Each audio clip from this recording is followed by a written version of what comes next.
The रिंगण लाईव्हच्या विशेष बातमीपत्रात आपलं हार्दिक स्वागत. शेतकऱ्याच्या हौशेला मोल नाही असं म्हटलं जातं. शेतकऱ्याची लक्ष्मी म्हणजे शेती. शेतीत राबणारी गुरंढोरं किंवा बैलबारदाना. दिवाळीच्या पाडव्याच्या मुहूर्तावर शेतकरी आपल्या शेत जमिनीची पूजा करतो.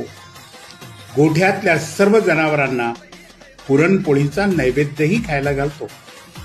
लातूर जिल्ह्यातील औशाचा एक शेतकरी तर मोठाच हौशी.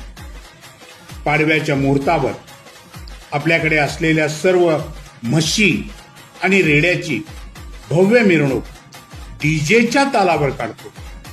या मिरवणुकीसाठी भावभावकी आणि पाहुण्या रावळ्याला सुद्धा निमंत्रित करतो. म्हैस रेड्याची ही मिरवणूक बघण्यासाठी अख्खा गाव रस्त्यावर जमतो. हे शेतकरी आहेत श्री महादेव काशीनाथ शिंदे आणि